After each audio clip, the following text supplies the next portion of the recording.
Have you ever thought about the fact that there are stories so raw, so painful, so powerful, that they feel as if they were torn straight from life itself and written with tears? Yes. What I'm about to share with you right now is not fiction, not a fairy tale, not an invented story. It is flesh. It is blood. It is pain, and it is also victory. It is the kind of story that begins in the darkest night, but ends bathed in the light of faith. My name is Evelyn. And before I continue, I want to invite you: don't listen to this testimony as if it were just another story. Listen as if it were a revelation. Because the moment you open your heart to every word, something inside of you may also begin to change.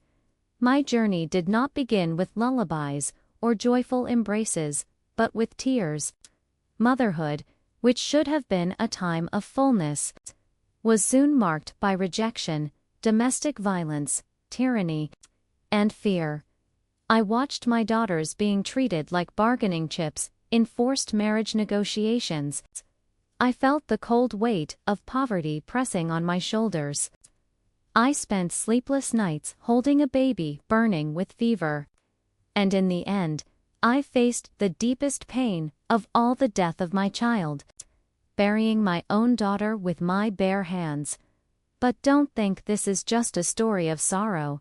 No, it is also a story of promise, of escape, of surviving persecution, of finding shelter, of hope, and of rebuilding. It is about discovering that there really is such a thing as marriage for love, that there is survival for those who refuse to give up, that faith in God is stronger than any silence, and that true deliverance always comes when we rise with courage. That's why I say to you, do not leave this video before the end. Every part of this account is like a mirror that can reveal something inside you. Maybe you've carried wounds within your own family. Maybe you know all too well the weight of social judgment and gossip. Maybe you think there's no way out. But I'm here to testify that there is. There is a way out. There is new life.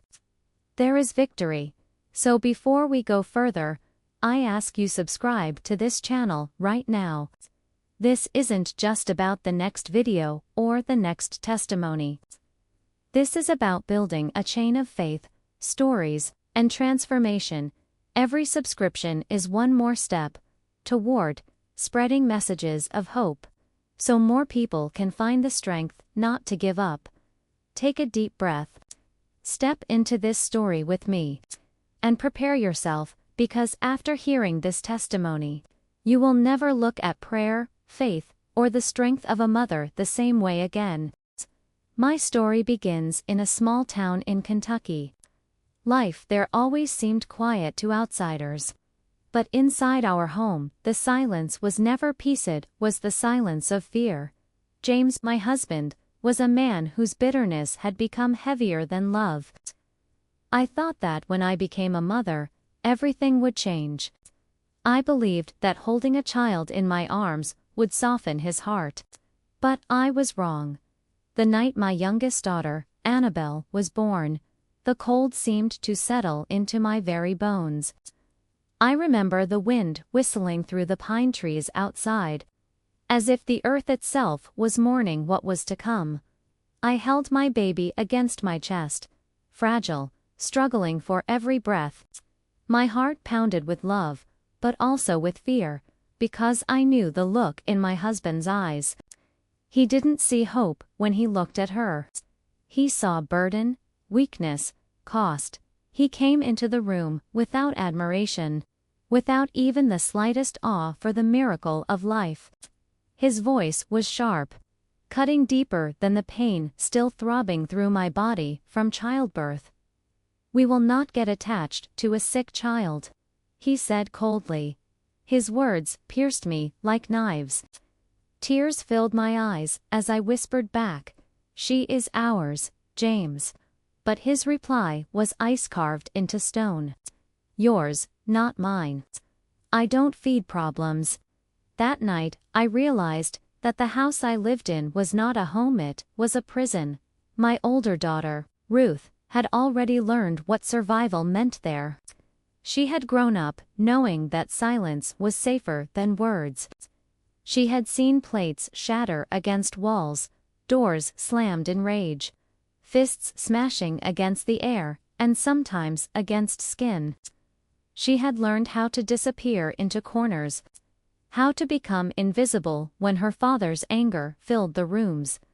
I tried to protect her the only ways I could, making coffee in silence, straightening the bed as if order could hold back the storm. But storms don't respect clean sheets or tidy kitchens. The days grew heavier. Annabelle's tiny body burned with fever, her forehead hot under my trembling hands. I stayed awake through endless nights, praying without closing my eyes, bargaining with God, offering everything I didn't have if only He would spare her. Ruth watched me, learning silently that sometimes love is nothing more than persistence in the face of despair. But James had other plans. He began to speak of Ruth as though she were currency to be traded. The Johnsons are looking for a wife for their son, Robert, he said one evening, his tone as cold as iron. They have money. If the deal goes through, our lives will return to order. Done.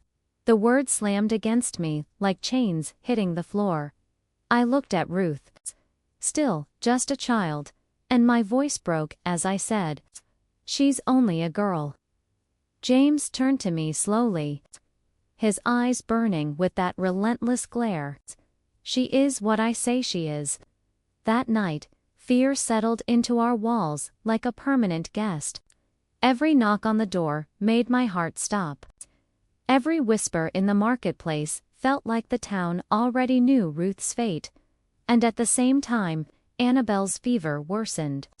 Some nights, I thought I could feel her slipping away in my arms. My prayers became screams inside my chest, though my lips stayed pressed tight. Because even crying could bring James's wrath. I begged heaven to intervene. But heaven seemed unbearably quiet. The poverty in our home became unbearable. There were days when the cupboard held nothing but crumbs. Days when Ruth went to bed hungry because I had given the last piece of bread to Annabelle. My hands were raw from scrubbing, sewing, begging for any small job that could keep us alive. And still, James drank away what little we had. He came home with whiskey on his breath, and fists heavy with rage. Through it all, the fear never left me. Fear of losing Ruth to a man she did not choose. Fear of burying Annabelle before she ever learned to walk. Fear of James's voice, his silence, his stare. Fear that I would never find the strength to break free, but somewhere deep inside me, a spark still flickered. Maybe it was faith. Maybe stubbornness. Maybe it was God Himself refusing to let me sink completely. I whispered to myself in the dark. One day, this story will not end in tyranny. One day, there will be deliverance. The days after Annabelle's birth felt like walking barefoot over broken glass. Every step was agony. Every hour carried the weight of uncertainty. Annabelle's little chest rose and fell unevenly, her fever clinging to her like a shadow that would not let her go. I pressed cool cloths to her forehead, whispering prayers that sounded more like desperate bargains than words of faith. Ruth would sit nearby, her hands clasped tightly, her eyes full of questions she didn't dare speak aloud. "Will she get better, Mama?" she whispered one night. I wanted to tell her yes with conviction, but my answer trembled like a plea. "Yes, my daughter, she will." Meanwhile, James's plans for Ruth grew darker. He began speaking openly about the arrangement with the Johnsons, about how Ruth's marriage to Robert would bring money, land, and order to our chaotic lives. To him, Ruth was not a child. She was a transaction. A problem to be solved. The violence in his words cut almost as deeply as his fists ever had. I begged him to stop, to wait, to see that Ruth was too young, but his eyes only hardened. She is mine to give. Mine, he said with the cold finality of a judge delivering a sentence. From that moment, silence became my only weapon to keep us alive another day. But silence cannot stop time. Ruth grew quieter, retreating into herself, clutching what scraps of childhood she had left, while men's voices whispered about her life like cattle to be sold. And all the while, Annabel's fever raged on. Some nights, I thought I could feel her spirit slipping out of my arms. My whispered prayers turned into cries pressed deep inside me. So James would never hear them. The poverty gnawed at us like rats in the walls. There were nights when Ruth and I drank thin broth while my own stomach twisted in hunger. I learned to fake smiles, pretending I wasn't starving, so my daughters wouldn't see my emptiness. Then came the night Ruth tried to escape. I remember it as if it were yesterday. The house stank of whiskey, James snoring heavily in the next room. Ruth's small hands clutched a bundle of cloth, her few belongings tied together. Her eyes burned with a mixture of terror and determination. If I stay, he'll kill me inside. If I go, maybe I'll have a chance, she whispered. My heart nearly stopped, but I nodded. I kissed her forehead, pressed Annabel against my chest, and opened the door quietly. For a moment, I believed she might make it. But hope is fragile before dawn. I heard heavy boots in the yard, angry voices, and then I saw Ruth dragged back by two men. Her arms bore red marks where they had gripped her, like she was nothing more than cargo. Your father said you might try something foolish. One of them sneered. James followed behind, his face carved in stone. He didn't need to raise his voice. His silence was worse. He looked at Ruth the way a butcher looks at livestock. In 2 weeks, you'll be his wife. No more foolishness. I washed her wounds that night, held her trembling body, and felt her fight back tears with the same iron silence I knew too well, the silence of those who had learned that sound only brought punishment. That same night, Annabel's fever peaked. Her body shook against me, then stilled suddenly in my arms. For a fleeting second, I thought the fever had broken. Relief rushed through me. But then I realized she had grown to still. Too light, the fire was gone. Not because she was healed, but because there was nothing left to burn. My baby was gone. The scream never left my throat. I rocked her lifeless body in silence, whispering her name as if I could call her back. Tears poured down my face until I thought I would drown in them. James stood in the doorway, his face unreadable. For a moment, I thought I saw humanity flicker in his eyes, but it died quickly. At least that's one less mouth to feed, he said. Before walking away, something inside me shattered. But something else was born. I buried Annabel myself with my bare hands in the cold earth behind the house. The soil filled my nails, cut my fingers, and swallowed my hope. But as I covered her tiny body, I made a vow no other child of mine would be buried alive in a marriage she didn't choose, or in a house built on tyranny. That vow became my fire. After Annabel's burial, nothing inside me was the same. The soil beneath my nails, the weight of her small body in my arms, haunted me every waking hour. Grief rooted itself in my chest, pressing down with every breath. But strangely, from that valley of mourning, courage began to sprout. James no longer looked at me as a wife. To him, I was just a shadow moving through the house, a servant to his whims. His drinking worsened, and the silence between us became sharper than knives. Ruth moved like a ghost, clutching the dress that would seal her fate. Each stitch sounded like chains tightening around her. The wedding day loomed like a death sentence. One evening, while James sat peeling an apple with the slow precision of an executioner, he repeated without looking up, "In 2 weeks, she will be married." The peel fell to the floor like a red ribbon. To me, it looked like a noose tightening around Ruth's neck. Later that night, Ruth whispered in the dark, "Mama, if I go, I will die inside. If I stay, he will kill me from the outside." Her words pierced me more deeply than any of James's blows. That was when I knew we couldn't stay. If we did, Ruth's soul would be buried alongside Annabelle's small grave. My promise to Annabelle rang in my ears. No other child of mine will be buried alive. Still, I had no plan, no allies. Only whispers of a man named Dr. Heinrich who lived beyond the bridge.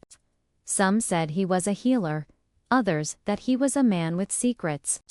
But all I knew was this: he was not James. And that was enough. The night before Ruth was to be taken, something inside me snapped. James lay passed out on the sofa, reeking of liquor. Ruth stood in the corner, her small bag trembling in her hands.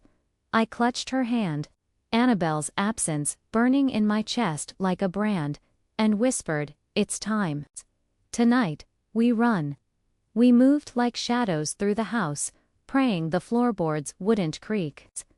The cold bit into our skin as we slipped outside, the moon casting long, haunted shadows. For the first time in years, the air tasted like possibility. Every step was an act of faith. Every breath a plea for protection. We walked toward the bridge, carrying nothing but a bundle of clothes, a few scraps of bread, and the weight of our broken souls. The night carved itself into my memory like fire on stone. My heart thundered as I held Ruth's trembling hand and whispered, "Now, it's now or never." Fear clawed at me. But courage grew alongside it, born from grief. From the soil under my nails when I buried Annabelle. I refused to bury another daughter alive. We stepped into the cold carrying only what we could: a crust of bread, a threadbare shawl, and Mama Jo's old Bible. Every step on that dirt road was both a prayer and a risk. "Lord, guide us. Protect us. Cover us with your deliverance." I whispered into the dark. At the edge of the next town stood the house of Dr. Heinrich. When we knocked, the sky was still black. He opened the door, eyes tired yet kind, and without hesitation said, "Come in. You're safe here." For the first time in years, the weight lifted from my chest. Ruth curled up in the corner and fell asleep without fear. And for the first time since Annabelle's death, I breathed deeply, too. Freedom is never free. The gossip spread quickly. She left her husband. She dishonored him. She broke tradition. But none of it mattered anymore. Survival was no longer shame, was victory. I washed clothes, scrubbed floors, cooked meals for pennies. Ruth helped where she could.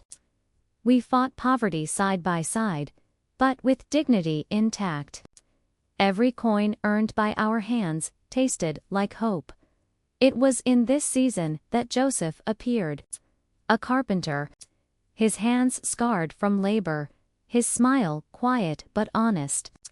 Unlike the men who had bargained for Ruth's life, Joseph never saw her as property, but as a soul. Affection bloomed slowly, carefully, until one day Joseph asked for Ruth's hand. I looked into my daughter's eyes and said softly, "This time, you decide. Only if your heart says yes." Tears welled in her eyes as she whispered, "Yes." And in that moment, I saw our story rebuilt not with chains, but with light. If you've come this far, then you know this isn't just a story about a woman, her daughters, and the wounds of a broken home. Above all, it is a testimony that darkness never has the final word. The family the enemy tried to destroy was held together by the hand of God.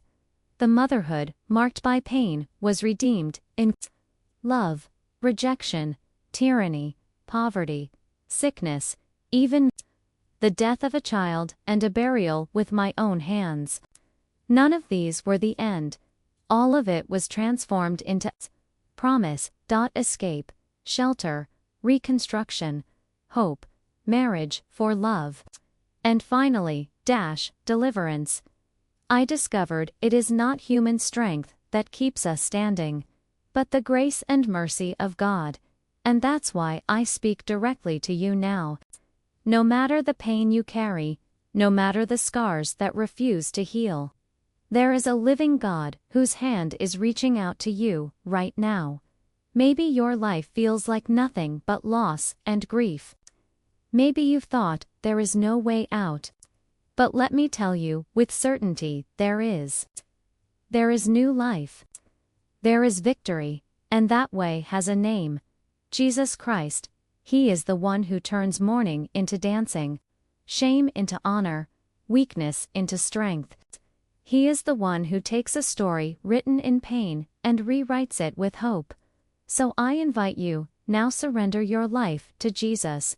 Open your heart and speak to Him just as you are. Say, Lord Jesus, I give you my life.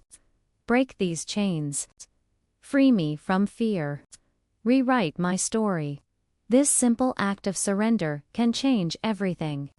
Because when you give yourself to Him, heaven opens, chains fall, your soul finds peace, and your life finds purpose.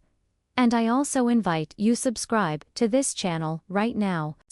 This isn't just about watching videos. It's about walking together in faith, sharing testimonies that heal, deliver, and inspire hope. Remember, no prayer is ever wasted. Every tear shed before God is gathered like incense before His throne. And if He transformed my story, He can transform yours. Today, you have a choice.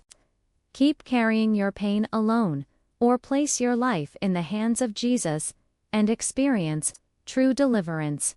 I chose Him, and I was never the same again. Now, it's your turn.